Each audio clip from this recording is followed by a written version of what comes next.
Hey everybody, so welcome back. If you didn't watch the previous video on the upper leg, I would go ahead and watch that now, unless you're just reviewing the lower leg. That's perfectly fine too. But we're just gonna go over the lower leg now. Just a quick review. So you're gonna see mostly extensors on the front side, which are gonna do ankle extension because normally our muscles act on the joint below them, right? Usually. We saw an exception in the hip. Okay, on the posterior aspect, we're gonna see those flexors. Another trend you're gonna see is usually you will have your longest muscles in this calf region or the lower leg region. The corresponding, okay, or paired brevis muscles are actually going to be found in your foot, all right, usually. So kind of similar to the arm, the forearm, we saw the longest muscles, and the hand, okay, we saw the brevis muscles. So kind of the same concept here, right, except for a few exceptions.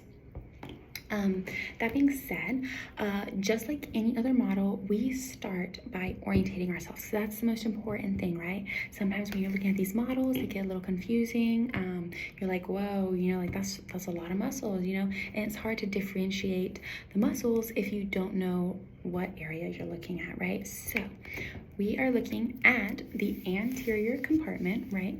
So anterior, if you haven't watched the videos on directional terms, anterior means the front. So you're looking at the anterior or front part of the lower leg. You can know this by looking right here. This is your knee. You can also know this by this bone right here, which is visible. That's actually your tibia. So we have a video on the tibia here at Breathe Science Lab. If you've watched that, that's great because some of these muscles are named accordingly in reference to the tibia, right? So that will certainly help if you haven't watched the tibia video. Now, let's see, what else?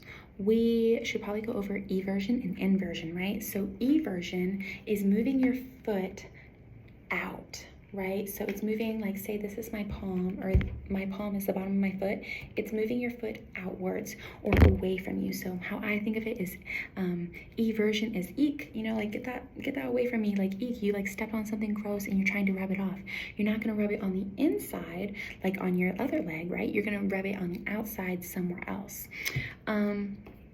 Inversion would be the opposite. So you're moving your palm or the bottom of your foot in.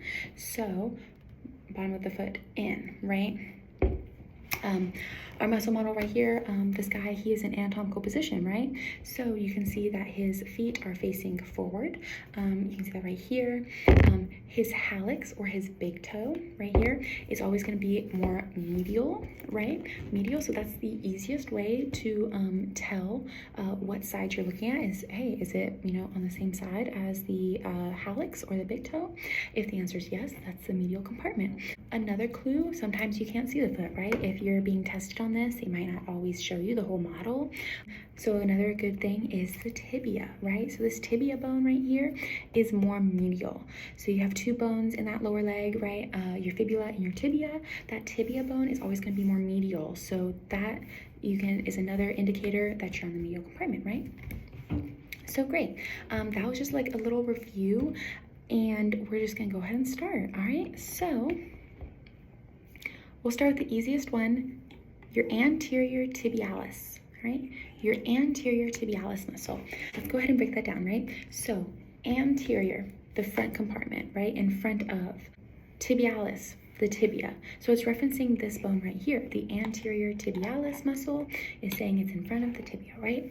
So that's an easy one. You just want to make sure you've orientated yourself correctly and that you remember that this is the tibia.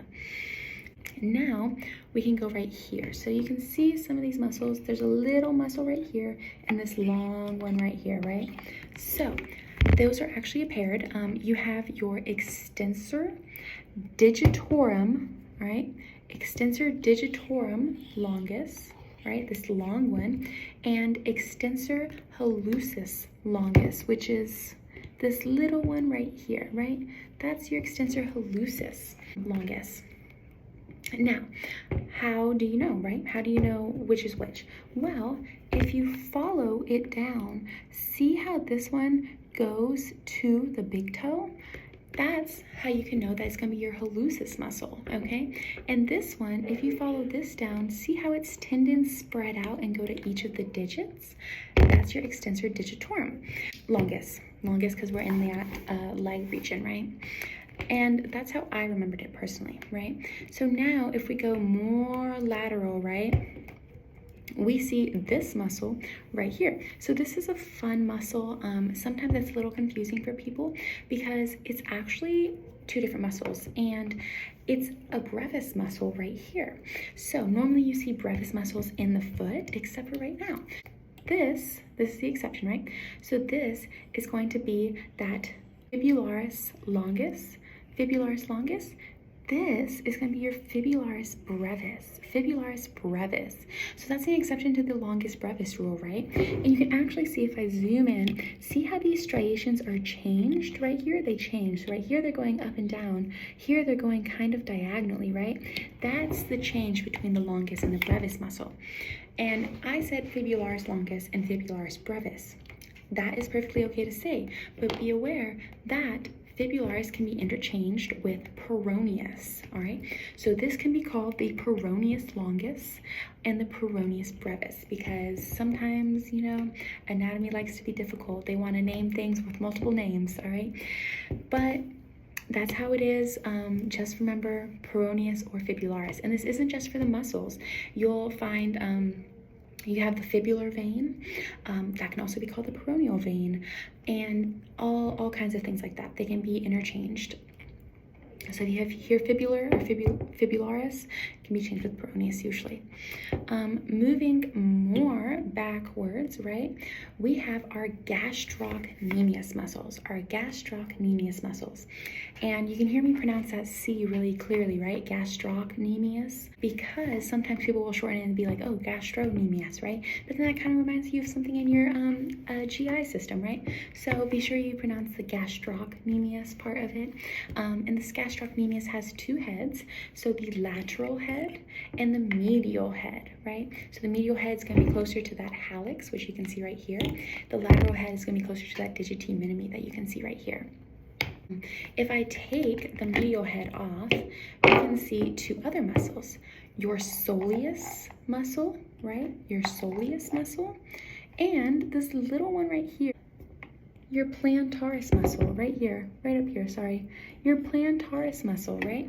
And this tendon is actually called the tendon to plantaris, which is pretty funny, right? Because it's literally going to the plantaris, so tendon to plantaris.